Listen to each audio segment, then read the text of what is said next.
Hey guys, okay, so this video is going to be about 3 different ways to do stairs in 1-point perspective. And as I'm going to kind of zoom in here a little bit, you guys will be able to see right here, I've drawn like where our cube would be in relation to the vanishing point. So you guys have all done your 9 cubes at this point around a vanishing point. You can kind of understand that this one would be the one in the middle on the left-hand side, okay? And essentially what this is going to show is these are the stairs where the risers are facing us, and the side of the stairs is in perspective. Likewise, this one is actually going to show where the side of the stairs is facing us, and the risers are in perspective. And as you can see, this is the one where the cube would be on the bottom left, or it can be on the bottom right. Just in this case, I did the bottom left, where you see the top and the side of the stairs as they go back towards the vanishing point. And then this one is where the cube is directly under the vanishing point, and the risers are facing us. And the treads are going back in perspective towards the vanishing point. If you remember when you did your cube exercise, at a certain point you had a cube drawn directly around the vanishing point. If you remember when we played with blocks, we held a block right in front of our eyes and all you could see was the square. You couldn't see the top or the sides of the block at all. You can see that reflected right here on these stairs. These that go right around the vanishing point. You are now only looking at the riser.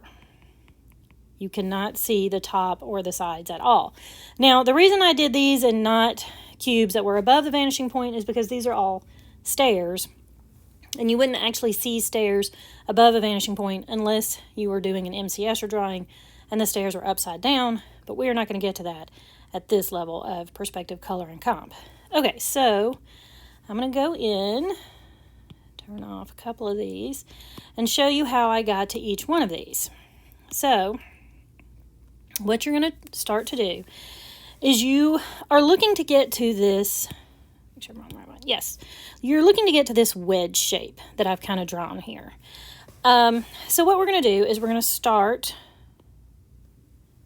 with a baseline, okay? And we're going to start with our vanishing point, right, as we do. And as I've been saying, in 1-point perspective, the good thing about it is you're only working with 3 kinds of lines. You're working with parallel to the horizon line, perpendicular to the horizon line, and then all of our vanishing lines, right? So you just got to get 3 lines right, and you're golden. Okay, now I'm going to draw a line back to the vanishing point, draw a vanishing line in there. Now I'm going to draw the back of the stairs right here. And the back of the stairs would be a vertical line intersecting the horizon line, as I just did. Now, I'm going to draw the slope. As you can see, I just connected those two, the back of the stairs to this baseline right here. This is the slope that our stairs are going to be. Now, the way you want to measure for where your stairs, each individual stair would be, is you want to use this back line, okay? And if you were doing this in an architectural drawing, you would measure each one of these very carefully. You know, they would all need to be, actually I'm going to make that a little closer together. They would all need to be, you know, pretty uniformly spaced apart. I can probably do it. I'm kind of eyeballing this, but you can see how these are all kind of uniformly spaced apart. Now, I'm going to draw vanishing lines through each one of those measurement points, connecting to the slope line.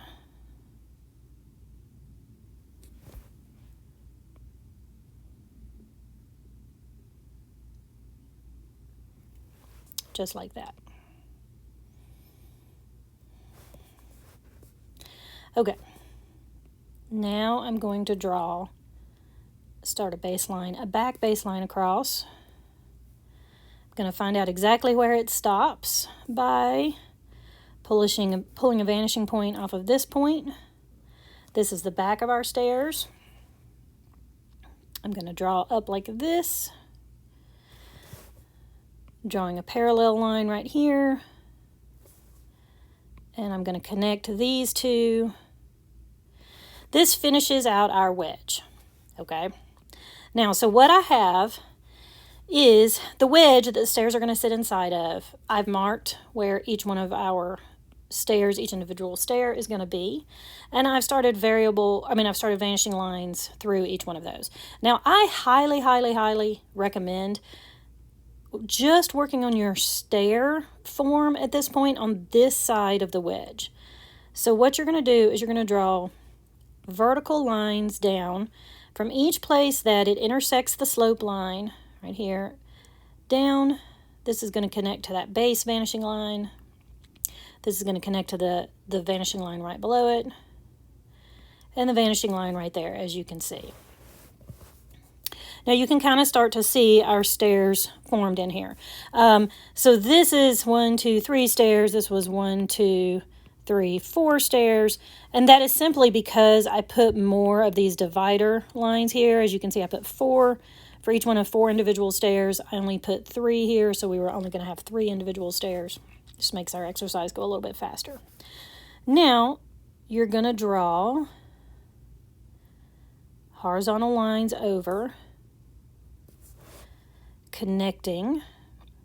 This one's going to connect to this vanishing line. Then you'll draw a vertical line up and a horizontal line over. And this makes the front of our first riser right here. Then this is the back of our riser right here. We're going to draw a horizontal line over. Now, because we have kind of a cube going, as you should be able to start to see, I'm going to draw a vanishing line back here to the vanishing point.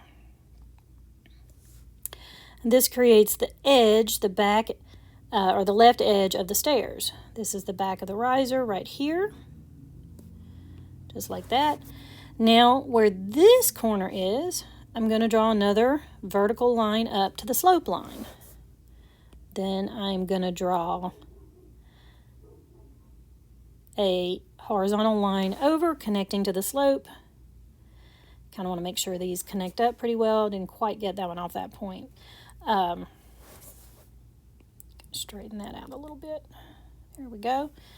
This creates the front of the second riser of our middle step. Now I'm going to draw another horizontal line over. Now here's the thing, as we're approaching the horizon line, you can see, right here I'm getting pretty close to the horizon line, and the top of this step has started to, really kind of disappear on me. In fact, if I do this, if I go back through here, because I'm trying to get where the edge of that step would be, ooh, that's a tight step. You guys can see it's super hard to see where those two intersect. I'm thinking it's going to be right about there.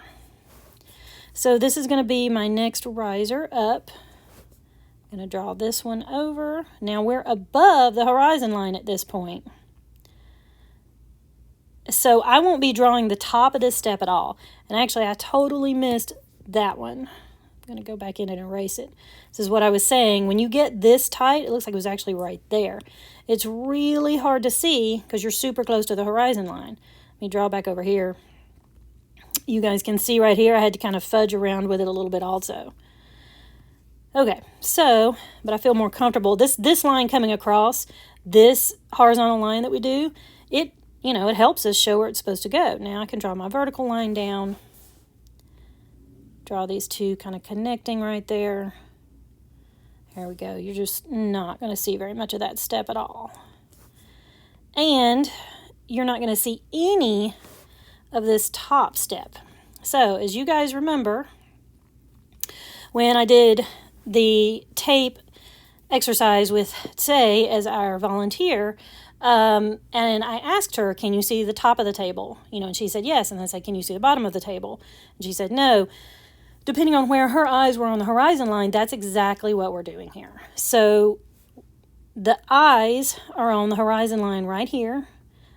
They would not, whoever this character is, standing right here, they would not be able to see that top step, although they would be able to see this step just fine.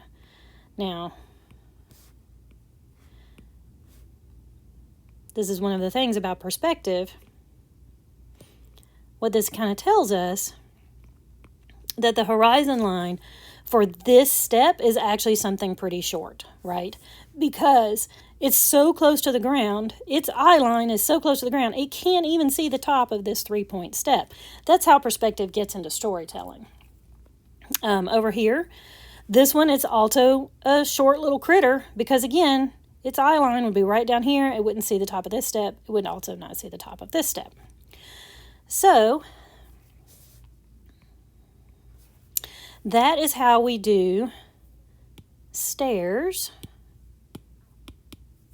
that match where this cube is around, this kind of cube is around a vanishing point. I'm going to go ahead and copy over these stairs real quick so you guys can see the form really clearly. And then we'll move on to our next step, our next set.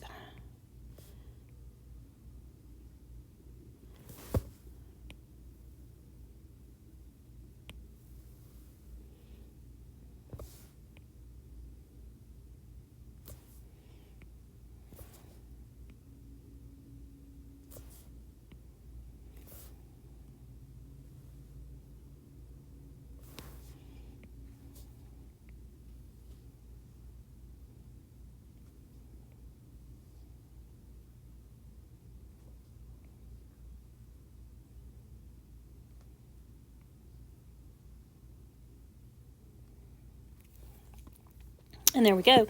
We have one set of stairs in perspective. Now, I'm going to start up the video and do our next set.